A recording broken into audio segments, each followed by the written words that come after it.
Buon pomeriggio, come state? Anche oggi vi parlo di epoca Tudor, e nel particolare di un argomento che mi avete chiesto proprio voi, il make-up. Come ci si truccava in epoca Tudor? In epoca Tudor il make-up era considerato molto importante. Per le donne ricche rappresentava il simbolo del proprio alto rango, visto che i poveri non si truccavano, ed era anche utile per nascondere eventuali cicatrici causate dalle varie malattie, come il vaiolo. Durante i regni dei primi Tudor, come il nostro Enrico VIII, non andavano di moda i trucchi troppo pesanti, ma si preferivano look più naturali. Molto popolare era l'uso di creme e unguenti per ammorbidire la pelle, fatti con ingredienti come miele, cera d'api e olio di semi di sesamo, e quello dei profumi, che erano stati introdotti in Inghilterra dal Medio Oriente. Le fragranze sarebbero state prodotte da rose, violette e ninfee. La figlia di Enrico VIII, la regina Elisabetta I, ha creato col tempo nuove mode e il make-up durante il suo regno ha subito una grande evoluzione.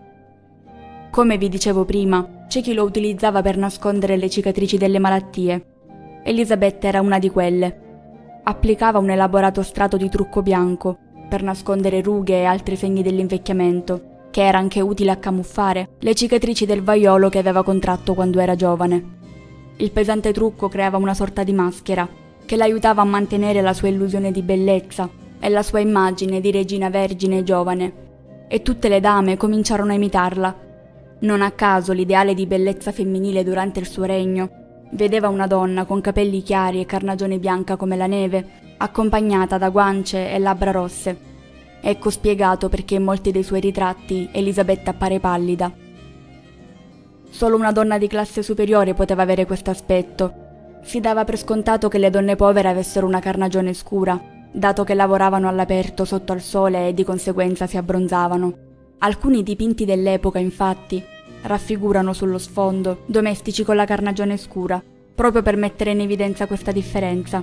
La carnagione pallida era quindi un segno di ricchezza, e sembra che per questo motivo anche alcuni uomini la ricercassero. Alcune donne, per avere il viso più chiaro, si sottoponevano a pratiche estreme, come quella del sanguinamento volontario, allo scopo di impallidire la pelle in maniera naturale. Elisabetta possedeva già per natura le caratteristiche di quest'ideale di bellezza, ovvero capelli e carnagione chiara, ma divenne sempre più vanitosa e il pesante trucco che usava finì per accentuare questa immagine. La miscela che veniva applicata più spesso come fondotinta era composta da acqua, aceto e biacca.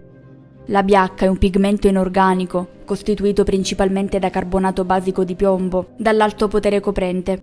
Ma ciò che è importante sapere è che la biacca è velenosa. Quindi l'uso di questa miscela era dannoso per il corpo umano e causava avvelenamento da piombo, danni alla pelle, caduta dei capelli e in alcuni casi la morte.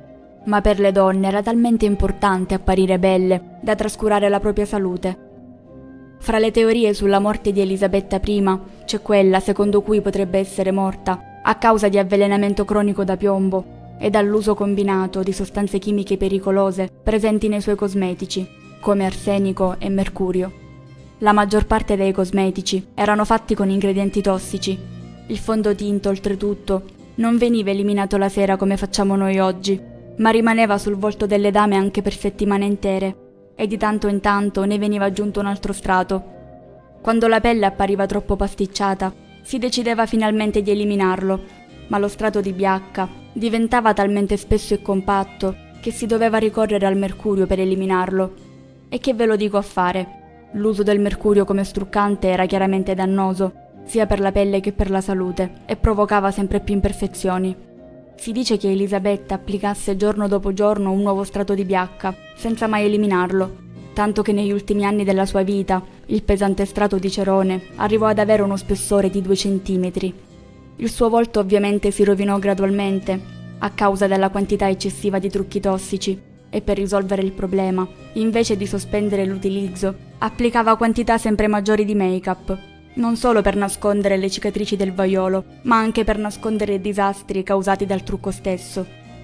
Il trucco eccessivo fu uno dei motivi che alimentò la voce secondo cui fosse un uomo. C'è chi diceva che esagerasse per nascondere i suoi lineamenti maschili. Negli ultimi anni Elisabetta si sarebbe rifiutata perfino di guardarsi allo specchio, infelice del viso invecchiato che avrebbe visto riflesso.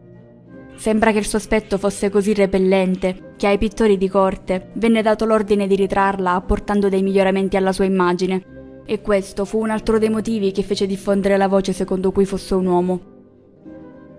Per creare la pelle bianca venivano comunque adoperati anche altri ingredienti, ad esempio gli albumi, mescolati spesso con semi di papavero, allume e borace. C'era anche chi, non volendo ricorrere all'uso di ingredienti tossici, faceva uso della propria urina per sbiancare la pelle del volto. Il cinabro, invece, era un minerale rosso dal quale veniva ricavato il vermiglio, usato sia come fard che per far diventare rosse le labbra. Gli ingredienti venivano macinati e mescolati tramite un pestello e un mortaio. Visto che l'ideale di bellezza prediletto vedeva i capelli chiari, le donne facevano uso di tinture allo scopo di schiarirli, ed erano a base di una miscela di zafferano, semi di cumino e celidonia, e altre ancora a base di zenzero. C'era anche chi faceva uso di una miscela a base di urina. Anche parrucchi e posticci erano popolari. Elisabetta I, infatti, aveva un'ampia varietà di parrucche. Pare se ne contassero più di 80. Elisabetta inoltre non aveva capelli, forse aveva l'alopecia, o più probabilmente erano caduti a causa dell'uso eccessivo di cosmetici tossici. Anche a causa di questo alcuni ipotizzavano che fosse un uomo, perché la calvizia è più comune negli uomini che nelle donne.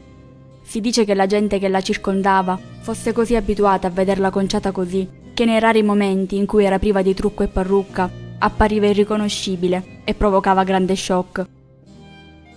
Ti è piaciuto questo video? Ne vuoi altri di questo tipo? Fammelo sapere nei commenti e magari suggeriscine qualcuno. Ciao!